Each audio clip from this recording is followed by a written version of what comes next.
The new members of the International Space Station's Expedition 40 crew share an affinity for exploration on this planet, but they're also eager to take up the challenge of setting the stage for future exploration off the planet.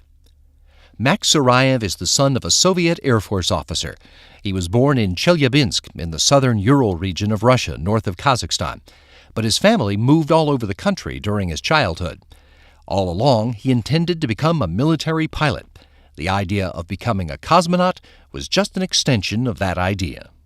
And I thought I'd give it a shot because the profession of a military pilot is very similar to that of a cosmonaut.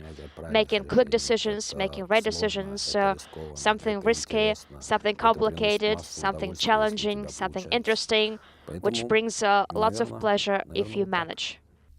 After high school in Noginsk, near Star City, Sarayev graduated from the Kasha Air Force Pilot School in the Crimea with a specialty in command tactical fighter aviation.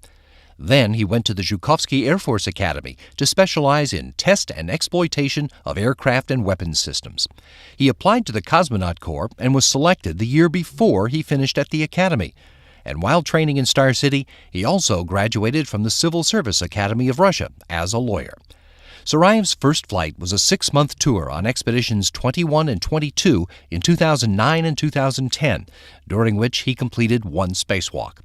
Although he retired from the Russian Air Force as a colonel in 2012, he continues to work for the cause of human space exploration. That's why we send humans in space, so that we move forward, we may discover something in the future, maybe not in so near future, but discovering some new worlds, new planets, something that will help us develop and move forward. U.S. Navy Commander Reed Wiseman grew up in the suburbs of Baltimore, Maryland, far enough away from the city to be able to enjoy nature, learn about the world, and make the most of the freedom and encouragement he got from his parents.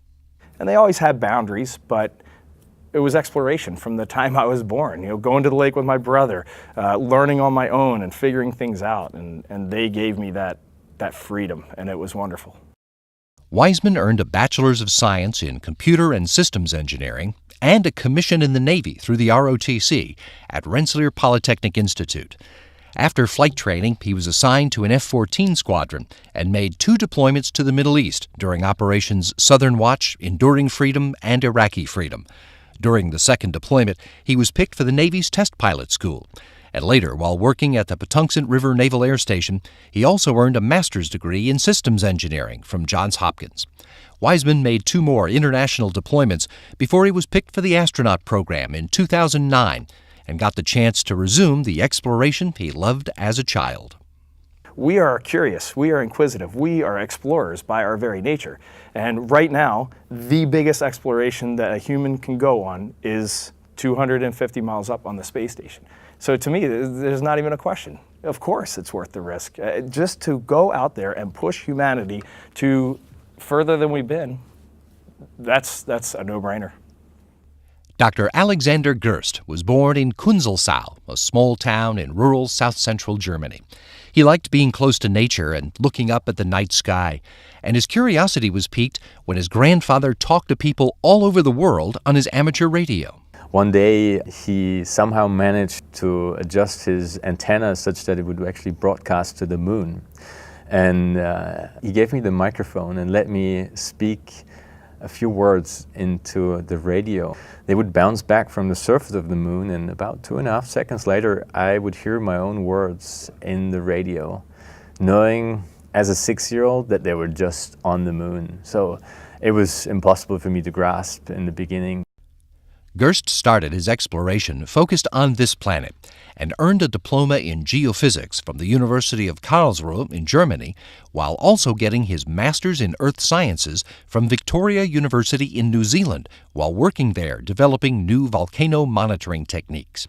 He made 4 scientific missions to study volcanoes in Antarctica while working on his doctorate in natural sciences at the Institute of Geophysics at the University of Hamburg.